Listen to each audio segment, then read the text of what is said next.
नमस्कार मित्रों। अब हमने दोस्तों बोलना बंद कर दिया, इसलिए मुझे बड़ी खुशी है कि आहिस्ता आहिस्ता मेरी जो आदतें हैं गंदी वाली वो ख़त्म हो रही हैं। मंजरी जी, जय सिया राम। जय सिया राम। आज एक न्यूज़ है जो मैं पहले बता रहा हूँ, इंडियन मीडिया ने कवर नहीं करी। मुझे न्यूज़ आई चाइना के थिंक टैंक से। चाइना में न्यूज़ फैली है कि आज दोपहर को 12:30 बजे कंबोडिया का और थाईलैंड का युद्ध दोबारा शुरू हो गया बॉर्डर के ऊपर। पहली न्यूज़ ये है। और दूसरा, एक हमारा मित्र देश और है जहां पर स्टूडेंट्स ने प्रोटेस्ट किया और गवर्नमेंट को गिरवाने की वहां पर भी तैयारी शुरू कर दी। आग लगा दी है उन्होंने पार्लियामेंट के अंदर और मंत्रियों के घर में। कौन सा कंट्री है? East Timor. अब ये कंट्री का नाम मुझे लगता है आधे से ज़्यादा लोगों ने सुना भी नहीं होगा कि दुनिया में कहाँ पे एग्जिस्ट करती है। और भारत के साथ बहुत अच्छे टाइज हैं। पहली हमारी जो प्रेसिडेंट है वो वहाँ पर गई थी रिसेंटली ईस्ट तिमोर में। हमारे रिलेशंस उनके साथ ठीक होने शुरू हो गए। हम वहाँ पर पोर्ट और सब कुछ करने की कोशिश कर रहे हैं और वहाँ पर आग लगाई गई। अब ये दो न्यूज़ दोनों रिलेटेड हैं क्योंकि दोनों ही कंबोडिया हो, थाईलैंड हो, ईस्ट तिमोर हो, भारत के साथ बहुत अच्छे इनके रिलेशंस मोदी जी ने क्रिएट करे हैं। आपको याद होगा थोड़े दिन पहले हमने एक वीडियो बनाया था कि जितने भी पोर्ट सिटीज़ हैं दुनिया भर में 78 ऐसी जगह हैं जहां पर मोदी जी खुद गए हैं और वहां पर पोर्ट्स भारतीय बना रहे हैं। और अब एक एक कर कर जो पोर्ट सिटीज हैं, कंट्रीज हैं, उनके ऊपर अटैक हो रहा है, गवर्नमेंट्स को गिरवाया जा रहा है, पप्पू जैसे लोगों को वहां पे बिठाने की कोशिश की जा रही है। ये न्यूज़ छोटी नहीं है और इसीलिए हमारे इंडियन मीडिया ने इसको कवर ही नहीं किया। आप में से अगर कोई भी ये न्यूज़ को ढूंढ ले तो मैं आपको इनाम देने को तैयार हूं। इनाम बाद में अनाउंस करूंगा। महेंद्र जी, अब शुरू करते हैं ये दो news. How big are this? Cambodia, Thailand and East Timor. देखिए, थाईलैंड से होकर के हमारा ट्राई नेशनल हाईवे जा रहा है और इसको बाद में डालांग तक एक्सटेंड कर रहे हैं, वियतनाम तक। अगर ये रूट बन जाता है तो साउथ ईस्ट एशिया डेवलप करना शुरू करेगा लाइक एनीथिंग, क्योंकि ये जो मेन ट्रेड रूट है ये इस एरिया की सारी समस्याओं को सॉल्व करेगा। काफी ज्यादा जो है एम्प्लॉयमेंट भी होगा, इंडस्ट्रियलाइजेशन भी होगा और अपलिफ्टमेंट होगा, उसके कारण इकोनॉमिक बूम आएगा इस एरिया में। तो उसको रोकना है। क्यों? इसके साथ साथ ये रूट अगर सफल हो गया तो साउथ ईस्ट एशिया में जितना भी डीप स्टेट है वो खत्म होगा। आप ये सोचिए, resources one thing, man power second thing and third thing, क्योंकि ये जो कंट्रीज हैं इनकी महारत है, जैसे अच्छे से सोलर फिल्म बनाने की है और चिप वगैरह, ये सब यहाँ पर जो है बहुत अच्छा सब हो रहा है। तो इसके कारण इस एरिया को ये धीरे धीरे कोशिश कर रहे हैं। और वंस अगेन वही पुराना वाला एक शिव मंदिर है, उसको जो है उसके कारण लड़ाई चल रही है बिकॉज वो वर्ल्ड हेरिटेज है। थाईलैंड कह रहा है कि कंबोडियन लोग आ गए थे, उन्होंने फायर ओपन किया, इसलिए थाईलैंड को मजबूरी में फायर करना पड़ा और कंबोडिया ने रिस्पॉन्ड नहीं किया। अब यहाँ पर देखिए, बात बिल्कुल सिंपल है। जो लोग हैं वो करीब करीब एक ही जैसी एथनिसिटी है, बहुत ज्यादा डिफरेंस नहीं है। थोड़े से लोग किराए पे लेकर के, आप 10 लोग ले लीजिए, आप ज्यादा बड़ी आपको संख्या नहीं चाहिए, वो जाकर के कुछ मिस एडवेंचर कर देंगे, उसके कारण एक देश दूसरे देश पे अटैक कर देगा। कंबोडियन सरकार ने बहुत मेच्योरिटी से का काम लिया है कि उन्होंने रिस्पॉन्ड नहीं किया तो थाई अटैक अटैक होकर के रुक गया। और अगेन ये एस्केलेट होने से मामला मतलब अब बातचीत की टेबल पे आ जाएगा बिकॉज कंबोडिया ने नहीं रिस्पॉन्ड किया। नाउ यू विल टॉक, और जो लोकल कमांडर्स हैं उसके लेवल पे भी होगा, गवर्नमेंट टू गवर्नमेंट लेवल पे भी होगा। तो आपने क्या किया कि बहुत अच्छी तरीके से इसको एक मेजर वॉर में कन्वर्ट होने से बचा लिया बिकॉज कंबोडिया ने रिस्पॉन्ड नहीं किया। लेकिन यहाँ पर ये जो स्कफल, हाँ बोलिए। मंजरी जी, मुझे सबसे बड़ी हैरानी क्या होती है, पूरे वर्ल्ड की न्यूज़ में इसको कवर नहीं किया गया। जैसे ही ये कॉन्फ्लिक्ट हुआ है, आपको याद होगा कि लास्ट टाइम भी जब थाईलैंड और कंबोडिया की लड़ाई शुरू हुई थी, within 2 minutes I had given this news to you. लेकिन हमारे मीडिया में, इंटरनेशनल मीडिया में वो कहीं नहीं था, हमने कवर नहीं किया था और न्यूज़ मेरी वाइफ ने हमें दिया था। आज भी वही काम हुआ है। ये news with in 2 minutes conflict के शुरू होते ही चाइनीज मीडिया में पूरा आग की तरह फैल गया कि थाईलैंड और कंबोडिया की लड़ाई हो गई है। आपको मालूम है कि कंबोडिया वो कंट्री है जिसे चाइना सपोर्ट करता है, थाईलैंड अमेरिका सपोर्ट करता है। क्या ये अमेरिका चाइना अपना जो कॉन्फ्लिक्ट है अपने कंट्रीज में करने की बजाय इन कंट्रीज में करवा रहे हैं। और चाइना एक सेकंड में, जहां पर न्यूज 10-10 दिन आती नहीं है, वहां पर 2 मिनट में न्यूज आती है। कुछ तो गड़बड़ है। देखिए, यहाँ पर न्यूज आने का सबसे बड़ा कारण क्या है? चाइनीज इंटरेस्ट वहां पर है, इसके कारण न्यूज आ रही है।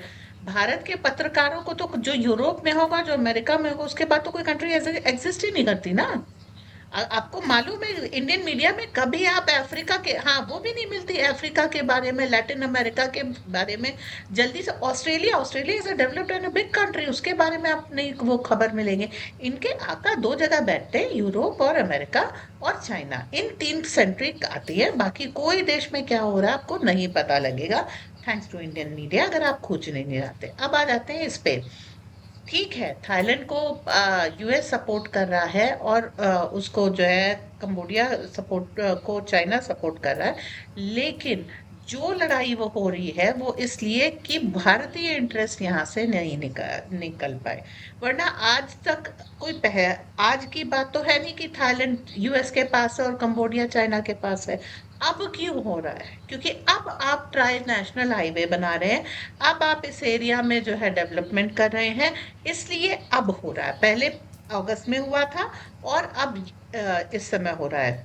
ठीक है, तो ये रीजन, टाइमिंग इसलिए है क्योंकि डीप स्टेट नहीं चाहता कि इंडियन इंटरेस्ट इंडो पैसिफिक तक जाए, और उस एरिया को आप अच्छी तरीके से कंट्रोल कर लें, और वहाँ पर जो है स्ट्रॉन्ग इकोनॉमी आ जाए। और जैसे ही आप इंडो पैसिफिक लेंगे, देखिए, आप ही ने हम ही लोगों ने न्यूज़ की थी कि वहाँ से अमेरिका अपने जनरल्स विड्रॉ कर रहा है स्ट्रेटेजिक पॉइंट से। तो उसके कारण क्या है कि अब वो जो कहते हैं ना, पावर हैंडओवर हो रहा है।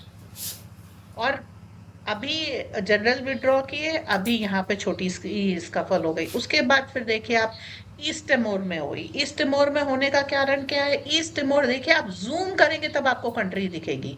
ये फर्स्ट, अब उसके बाद जूम आउट किया, ये सेकंड, और इसके बाद जूम आउट किया, ये थर्ड। आप देखिए, इतनी छोटी सी कंट्री है, इस एरिया की सबसे छोटी कंट्री है, इसमें इतना ज्यादा उत्पात करके क्या मिलेगा? क्योंकि अब पहले मैप पे वापस आ जाते हैं। इसके बीच में जो गैप है, इट्स एन आइलैंड नेशन एक तरफ से, यहाँ से शिपिंग रूट्स निकल सकते हैं आपको। ऑस्ट्रेलिया से जब आप कहीं भी जाएंगे, चाहे नॉर्थवर्ड जा रहे हैं अगर आप ऑस्ट्रेलिया से, तो आप तिमोर टेस्ट करेंगे, और वहाँ वो ट्रेड रूट आपका इनके काबू में रहे, इसलिए हो रहा है। ऑस्ट्रेलिया से काफी सारा मिनरल कहाँ जा रहा है? चाइना। मेन इम्पोर्टर 40% ऑस्ट्रेलिया का एक्सपोर्ट चाइना जाता है। तो अगर आप ईस्ट तिमोर में कोई बवाल करते हैं तो ये ट्रेड रूट बाधित हो जाएगा, जो चाइना और ऑस्ट्रेलिया 2 जगहों के लिए लाइफलाइन है। चाहे ऑस्ट्रेलिया से आपने अभी देखा, जब से स्कॉट मॉरिसन वहाँ के प्रधानमंत्री थे, तब से अब तक Australia is becoming Indo friendly, Bharat की तरफ आता जा रहा है, यूएस और यूके को छोड़ करके। ये फाइव आइज का उस सबका वो उस तरह से पार्ट है। तो आप जब हटते जाएंगे तो डीप स्टेट अपनी चीजें काबू में। अब ऑस्ट्रेलिया में उसका कब्जा कम हो गया। तिमोर बहुत छोटा सा देश है, अगर 5,000 स्टूडेंट्स को भी लेकर के आपने बवाल कर दिया, you are in a news and you are able to take over. Bharat में इस तरह का किसान आंदोलन करने की कोशिश की, असफल हो गए, क्योंकि भारत एक बड़ा देश है, तिमोर एक बहुत छोटी सी जगह है। और यहाँ पर डीप स्टेट का कि ये किसी भी अब यहाँ पे हो क्यों रहा है? रीजन है कि आप प्रेसिडेंट वगैरह को लाइफ लॉन्ग पेंशन दे रहे हैं। जो चीज लोग नहीं समझते हैं यहाँ पर, कि अगर आप अच्छी तनख्वाह नहीं देंगे प्रेसिडेंट को, प्राइम मिनिस्टर को, मिनिस्टर को, इनको सुविधा नहीं देंगे, तो इनके पास आपकी खुफिया जानकारी होती है। अगर इनके बच्चों को, किसी को बहुत सारी मूवीज आपने देखी हैं, अगवा कर लें, कॉम्प्रोमाइज कर लें, तो दीज मेन और women will be force to give your secrets away to somebody who needs them, और पैसे के बदले या किसी ब्लैकमेल के जरिए। तो इनको आपको लाइफ लॉन्ग प्रोटेक्शन भी देना पड़ेगा, लाइफ लॉन्ग अच्छा पैसा देना पड़ेगा to keep your trade secrets. और ये पर चीज बंजर लोग जी, नहीं हाँ, जो जो मुद्दा आपने बताया कि लाइफ लॉन्ग पेंशन, जो मंत्री हैं, जो प्रेसिडेंट है, प्राइम मिनिस्टर है, उनको लाइफ लॉन्ग पेंशन होगी। बट पेंशन तो हमेशा लाइफ लॉन्ग ही होती है, जब तक आदमी मरता नहीं है। It is always life long तो यहाँ पर ये बोलना कि पेंशन जो है आप पूरी लाइफ नहीं दे सकते, तो पेंशन का मतलब क्या हुआ? मुझे समझ नहीं आ रहा कि मुद्दा क्या है वहां पर आग लगाने का। देखो, मुद्दा आग लगाने के लिए नहीं, मुद्दा आग लगाना है सो दैट वो ट्रेड रूट पे कब्जा कर सकें। और किसी भी स्टूडेंट, किसी के पास भी फुर्सत नहीं होती कि जा करके धरना दे, फिर आगजनी करे, फिर वो किसी के घर घुस जाए, वहां पे लूटपाट करे। ये अपराधियों का काम होता है, स्टूडेंट्स नहीं करते हैं। और ये हम्म। स्टूडेंट से रिलेटेड कोई मुद्दा भी नहीं है कि जिससे उनकी लाइफ में कोई फर्क पड़ रहा हो। आपने अगर स्टूडेंट देखे, बड़े मनमौजी, बड़े बेफिक्र होते हैं। उनको मतलब जनरली बोले तो लड़कों को लड़कियां पटानी होती हैं, असाइनमेंट खत्म करने होते हैं, और मार्क्स अच्छे नौकरी लाने ढूंढनी होती होते है। हैं, नौकरी ढूंढनी होती है। उनके पास ये फुर्सत नहीं कि उनसे पूछो कि भैया तुम्हारे शहर का मेयर कौन है, तो वो नहीं बता सकते। ठीक है, दूसरे डिपार्टमेंट के टीचर का नाम नहीं बता सकते, अपने डिपार्टमेंट में कितने टीचर्स हैं उनकी संख्या नहीं बता सकते, नाम तो छोड़ दीजिए। हाँ, वो जाएंगे पेंशन के मुद्दे के ऊपर कहीं आग लगाने, कुछ करने। ऐसा नहीं होता। इन सबको पैसे दिए जाते हैं क्योंकि इस पीरियड में पैसे बड़े चाहिए होते हैं। ठीक है। बिल्कुल ठीक तो बात है, पैसे चाहिए। बट मंजरी जी क्या हो रहा है, वही कई लोगों ने बोला मुझे कि सुमित जी आप ना बीच में टोक देते हैं, मंजरी जी बोल रही होती हैं बड़ी मस्ती से, आपने टोक दिया। जब मुझे डायरेक्शन भैया लगता है कि थोड़े से डिफरेंट डायरेक्शन में जा रहा है तो मैं टोकता हूँ, अदरवाइज मैं टोकने की मुझे आदत नहीं है। ये उनके लिए आंसर है जिन्होंने मुझे तंज कसा था कि यार मंजरी जी इतने प्यार से बोल रही होती हैं, बिना बात पे बीच में भांजी मार देते हैं। मंजरी जी, थाईलैंड है, कंबोडिया है, ईस्ट तिमोर है, ये वो कंट्री थे जिसको हमने कभी भी इंपॉर्टेंस नहीं दी। जैसे आपने बिल्कुल राइटली कहा कि हमारी इंडियन मीडिया भी इनको इंपॉर्टेंस नहीं देती, हमारे प्रधानमंत्री प्रेसिडेंट भी कभी नहीं गए। मुर्मू जी पहली प्रेसिडेंट है, फर्स्ट प्रेसिडेंट जो ईस्ट तिमोर जाकर आई हैं, अभी रिसेंटली पिछले साल जब वो प्रेसिडेंट बनी थी उसके बाद। और यहाँ पर कंबोडिया के साथ भी हो रहा है, हमारा वहाँ पर ट्रेड रूट भी जा रहे हैं, हमारी मित्रता भी और ट्रेडिशनल जिसको हिस्टोरिकल टाइज बोलते हैं वो इन सारे कंट्रीज के साथ है जो हमने दोबारा से उजागर करे। आपको नहीं लगता कहीं ना कहीं भारत को तंग करने के लिए, घेरने के लिए वहां पे पोर्ट्स बनने जा रहे हैं जो हम बनाने वाले थे, उन सबको भी टारगेट किया जा रहा? एग्जैक्टली यही एक रीजन है, वरना मुर्मू जी पिछले साल गई हैं और इस बार जो है कुछ भी आप देख रहे हैं कि यहाँ बवाल हो गया। ऑफ कोर्स ये ट्रेड रूट्स और इंटरनेशनल इंटरेस्ट की लड़ाई है, वरना किसको पड़ी है कि तिमूर जैसी छोटी सी कंट्री में जा करके ये सब करा है। एंड सबसे पहली बात कि आपके छूने के बाद ही हुआ है, फर्स्टली। सेकेंडली, ये बहुत आसान है, कंट्री का साइज जितना छोटा होगा बवाल उतना बड़ा करने की कैपेसिटी आपके पास है। कम पैसे में काम हो जाएगा, गरीब देश है, छोटा देश है, कम लोगों को आपको हायर करना पड़ेगा, ज्यादा ज्यादा अनस्टेबिलिटी होगी। इसके कारण ये चूज किए जा रहे हैं। तो यहाँ पर आपको परफॉर्मेंस आपका इनहेंस हो जाता है। लेकिन जैसे आपने कंबोडिया थाईलैंड में देखा, कंबोडिया ने रिस्पॉन्ड नहीं किया, बात यहाँ पे आके रुक गई। और अब क्या है, अगली बार थाईलैंड की, इससे फायदा क्या हुआ? थाईलैंड अगली बार गोली चलाने से पहले 10 बार सोचेगा, भले ही कंबोडिया के 100 करोड़ लोग वहां पर अच्छी संख्या में आ जाए। और कंबोडिया को ये पता चल गया कि इनके 100 करोड़ लोग जब थाईलैंड क्रॉस करके जाते हैं तब बवाल होता, तो कंबोडिया उस एरिया में सुरक्षा बढ़ा देगा। ठीक है, so that nothing happens in future. तो ये बहुत अच्छे प्रिएम्प्टिव स्टेप्स हैं जिसको लेकर के कि आप अपने बॉर्डर की उस एरिया में सुरक्षा बढ़ा दीजिए, और कंबोडिया अपने लोगों को रोक ले, क्योंकि थाईलैंड को फिर कोई मौका नहीं मिलेगा। तो एक थोड़े से रेस्ट्रेन के बाद आपको ये दिखाएगा कि अगली बार इस तरीके की चीजें ना हो। एंड ये सब भी करवाई जाती है क्योंकि 5-10 कंबोडिया के लोगों को पैसा दे दीजिए, या उनके क्रिमिनल्स को ले लीजिए, या कुछ भी कर दीजिए, वो इधर क्रॉस करके आए, बवाल हो गया। पिछली बार 3 लाख लोग डिस्प्लेस हुए थे। अब वो 3 लाख लोग जो है जाकर के दूसरे एरियाज में, चूंकि ये बिल्कुल सटा हुआ नहीं है उस रोड जहाँ से जा रही बॉर्डर है, के साथ। ट्राई नेशनल ऑर्डर नहीं, ट्राई नेशनल बॉर्डर जहाँ रोड जो हाईवे जा रहा है, जहाँ से, उससे सटा हुआ नहीं है। लेकिन 3 लाख लोग डिस्प्लेस होकर के जब जाएंगे तो वो वहां पहुंचेंगे ही पहुंचेंगे। ठीक है। हम्म। तो इतनी बड़ी कंट्री नहीं है कि जहां से 3 लाख लोग डिस्प्लेस हो जाए तो वो छोटा मोटा काम है। बहुत बड़ा इम्पैक्ट पड़ता है इकोनॉमी को भी, और दूसरी तरह के भी बर्डन्स आते हैं। तो आपको इन चीजों को भी स्ट्रीमलाइन करना पड़ेगा। तो आपको जो मोदी जी ने थोड़ी देर बाद वहां पे रिस्पॉन्ड किया था, तब वो शांत हुआ था। और दिस इज वाई आई से दंगा करने की जो कैपेसिटी है उसको खत्म करने का ब्रह्मास्त्र मोदी के पास है। और ये यहाँ पर वही चीज है कि उसी ब्रह्मास्त्र का प्रयोग होकर के इसको भी सबसाइड कर दिया। और फ्यूचर में आप देखिएगा ये जो मंदिर है इसके चारों ओर कोई झगड़ा नहीं होगा। देखिए थाईलैंड और कंबोडिया की भी बाउंड्री बड़ी है, तो मंदिर वाला हिस्सा क्यों चुना?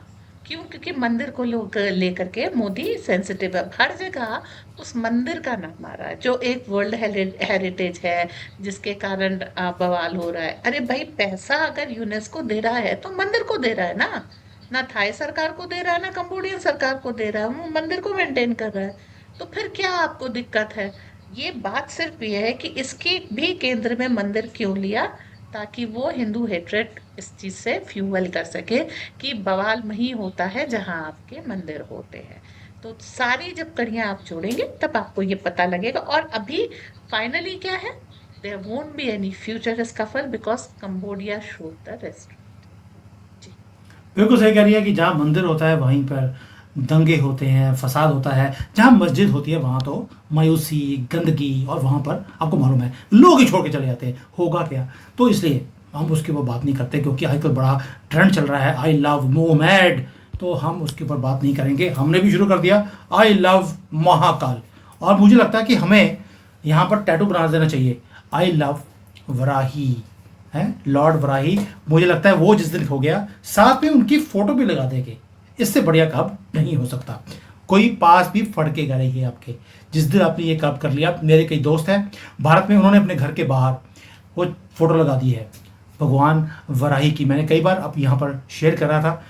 उससे हो क्या रहा है कि जितने भी ये कॉकरोच कोई घर में डिलीवरी करने आता था, कोई नाई था, कोई सफाई वाला था, उन्होंने आना ही बंद कर दिया है। गाड़ी में भी उन्होंने लगाया, उन्होंने बोल दिया आपकी गाड़ी हम साफ नहीं करेंगे। भैया यही तो हम चाहते थे। अब हमारा काम सनातनी करेगा, हम इन कॉकरोचों से अपना काम भी नहीं करवाएंगे और इनको अपने एरिया में आने भी नहीं देंगे। तो यार मीन्स जो मुहिम हमने शुरू करी थी वो शुरू हो गई है। Mahendra ji thank you so much. जय हिंद एंड वंदे मातरम। जय हिंद, वंदे मातरम।